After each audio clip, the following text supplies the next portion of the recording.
Okay, hello everyone. Let us continue the second part of today's class. Oh, sorry.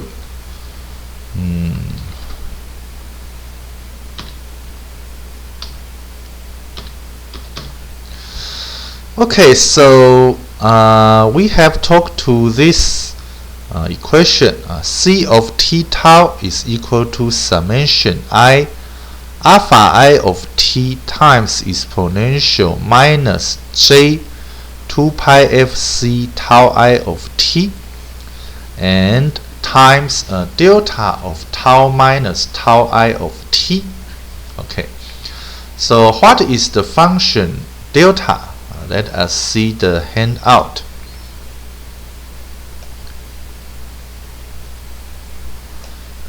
Okay, this is page 55, problem 1. What is delta function?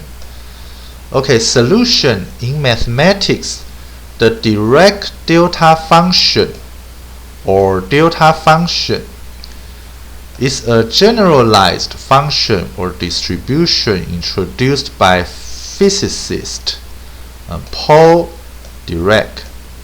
In engineering and signal processing, the delta function is also known as the unit impulse function. The direct delta function can be loosely thought of as a function on the real line which is zero everywhere except at the origin where it is infinite. Okay. Delta of x is equal to positive infinity, okay, if x is equal to 0. And the delta of x is equal to 0 if x is not equal to 0. And which is also constrained to satisfy the identity integral from negative infinity to infinity. Delta of x dx is equal to 1. Okay. So let us go back to the Let us go back to the slides. Okay. Okay, and page 55. Okay, so how to derive this equation? That is equation 4.13. Let us see the handout. Okay, problem 2. Derive equation 4.13. Solution. You should be able to solve this problem after you take the course Principles of Communications. Therefore, I leave it to you as an exercise. Okay, let us go back to the slides. Okay, which we use later in this chapter when we consider the statistics of the amplitude of a received signal in multipath.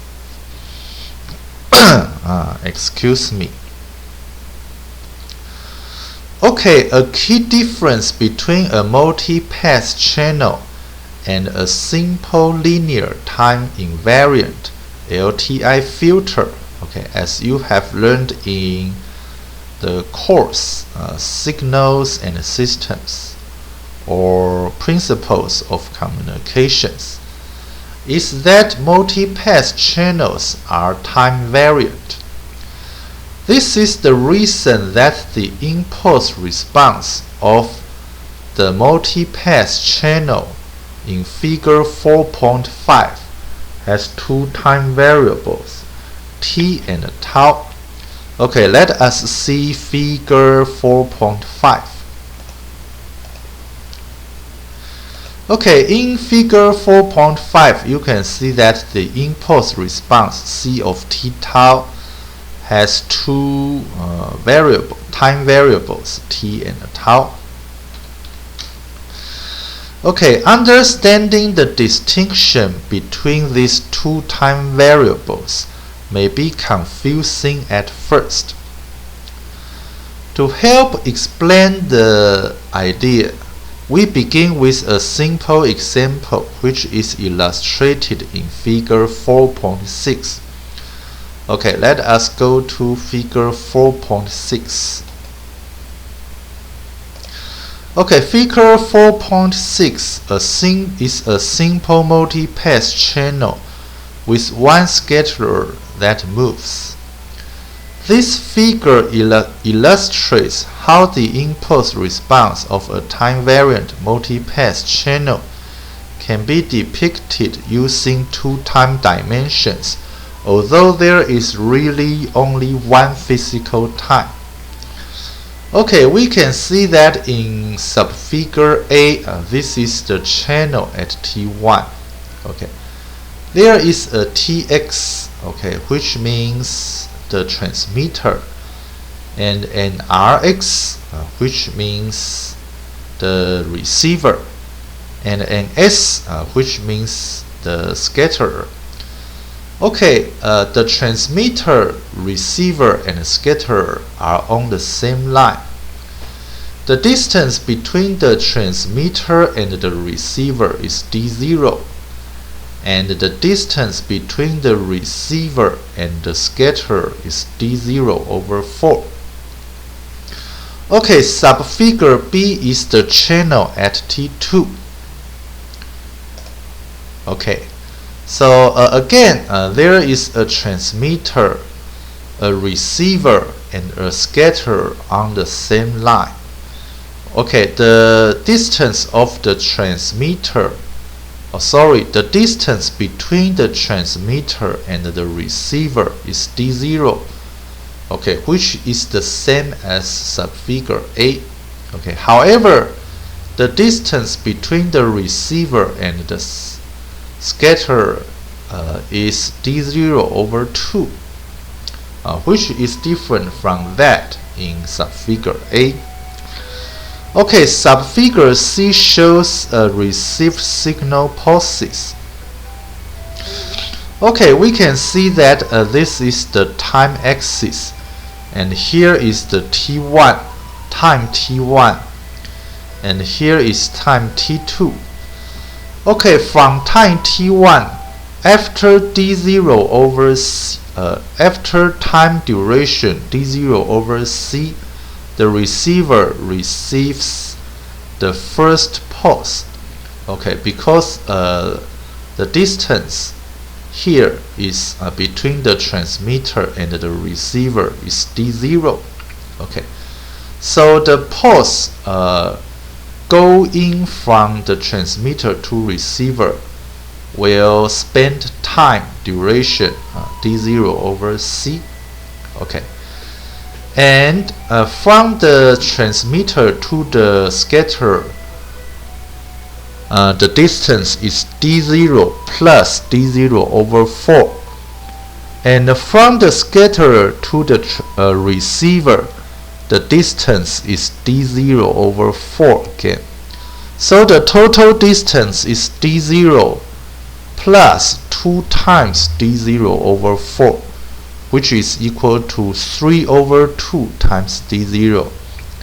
And after dividing by the C, okay, C is speed of the light, so it takes the time duration, okay, 3 over 2 times d0 over C for the receiver receiving the second signal pulse.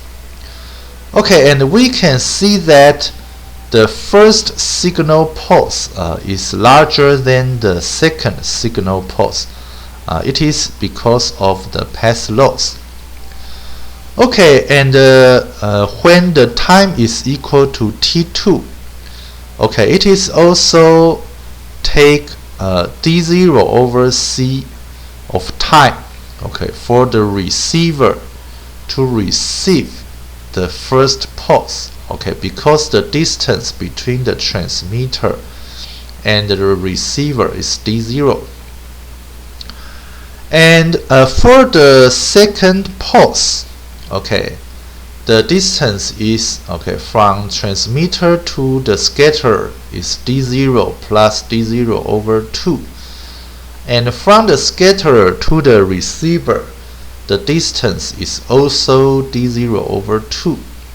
So the total distance is equal to d0 plus 2 times d0 over 2, which is equal to 2 times d0.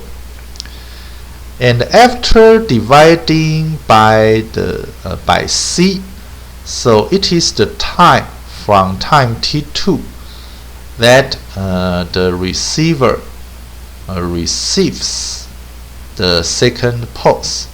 Again, the first pulse is larger than the second pulse because of the path loss. And the subfigure, the subfigure D shows a received signal pulses depicted using 2 time dimensions. Okay, so this is the t-axis, okay, time axis. So here is the time t1, and here is the time t2, and the tau is another time axis. Okay, so after time d0 over c, okay, the receiver received the first signal pulse, and after time 1.5 times d0 over c, which is equal to this time duration, the receiver receives the second signal pulse. Okay, and here is the time t2. Okay, and after time duration d0 over c, the receiver receives the first signal pulse, and after time duration 2d0 over c, okay, the receiver receives the second signal pulse, okay, like this. Okay, so this figure shows the simplest possible multipath channel, one that consists of a transmitter and receiver plus one scatterer that moves, denoted by S. So here is the transmitter, here is the receiver, okay, and here is the S, which means the scatterer. The top 2 drawings show the geometry at 2 different instants of time. T is equal to T1 and T is equal to T2. Okay, so subfigure A is for T is equal to T1, and the subfigure B is for T is equal to T2. Okay, the only difference between these 2 pictures is the location of the scatterer at the 2 instants of time. Okay, for simplicity, we assume that the scatterer is stationary at time t1. Then it moves instantaneously to a new point at time t2. Okay, we can see that it is t1 and it is t2. Okay, the scatterer is assumed to be located on a line that passes between the transmitter and the receiver. Okay, we can see that the scatterer locates on the line which passes through the transmitter and the receiver, and is initially 25% further from the transmitter than the distance between the transmitter and the receiver. Okay, so initially at time t1, the distance between the scatterer and the receiver is d0 over 4, and the distance between the transmitter and the receiver is d0. So the distance between the transmitter and the scatterer is 25% further than the distance between the transmitter and receiver. At time t2, the scatterer is assumed to move along the same line to a point that is twice as far away from the receiver as it is at t1. Okay. So at time t2, okay, the distance between the receiver and the scatterer is d0 over 2, which is the twice of the distance between the receiver and the scatterer at time t1, okay, which is equal to d0 over 4. Okay, the transmitter is assumed to emit an impulse of radio frequency energy at times t1 and t2. The lower left-hand plot shows the received power arriving at the receiver as a result of the two impulse emissions by the transmitter. Okay, we can see that this is the subfigure, the lower left figure. Okay, because the transmitter and the receiver are located a distance d0 apart, it takes the impulse d0 over c seconds to reach the receiver over the direct path. Okay, so you can see that because the distance between the transmitter and the receiver is d0, so starting from time t1, okay, it takes time duration d0 or over c for the first signal pulse arriving at the receiver. Okay. And d0 plus 2d0 over 4 over c, which is equal to 3 over 2 times d0 over c seconds to reach the receiver over the scattered path when the scatterer is at location 1. Okay. So we can see that the second pulse the impulse start from transmitter and go to the scatterer, then go to the receiver. So the total distance is d0 plus 2 times d0 over 4, which is equal to 3 over 2 times d0 over c. The time duration is this. Okay, for the receiver receiving the second signal pulse. Okay, at the later time t2, the transmitter emits a second impulse, which again takes d0 over c seconds to arrive at the receiver over the direct path. Okay, we can see that at time t2, okay, the distance between the transmitter and the receiver is still d0. Okay, so it takes time duration d0 over c for the receiver receives the third signal pulse.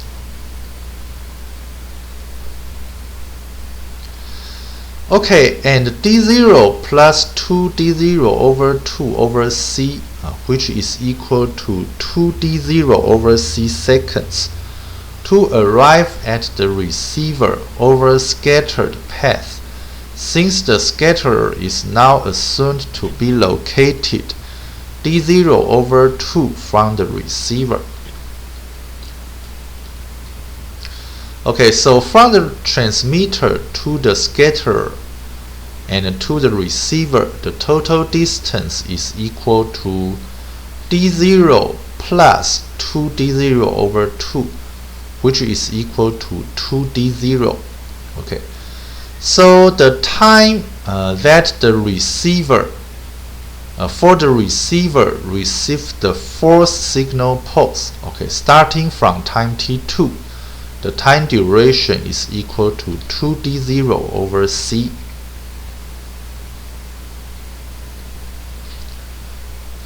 Okay, the received impulses arrive at the times shown on the right side of the timeline in the lower left hand part of the figure.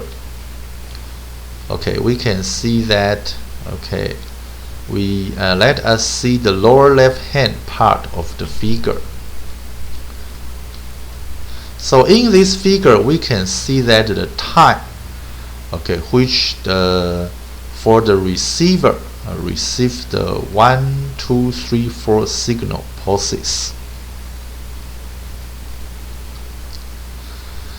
Okay, because the channel is dynamic due to the fact that the scatterer moves, this leads to the impulse response of the channel varying with time.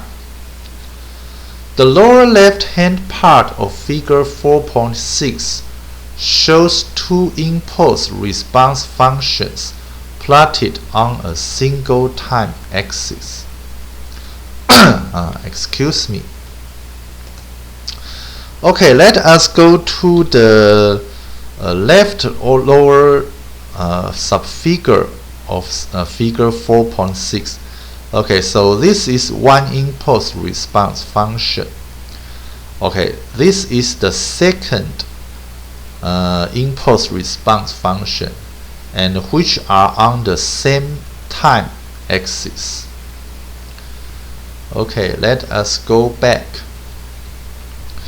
Okay, the lower right hand part of the figure shows an alternative way of plotting the response of this channel. Okay, so the lower right hand of the figure 4.6 show two time dimensions. Okay, this one is the t-axis, and this one is the tau axis. Okay, let us go back to here. In this portion of the figure, t-axis denotes the times at which the transmitter emits its impulses, and the tau axis denotes the time it takes the impulse to arrive at the receiver relative to the time at which the impulses are emitted. Okay, let us go to figure 4.6d. Okay, so t1 and t2 on the t-axis are the time which the first for the time t1 and t2. Okay, the impulse emitted by the transmitter, and the tau axis is the time after t1 and t2 for the receiver to receive the impulse response function. Okay, let us go back to here.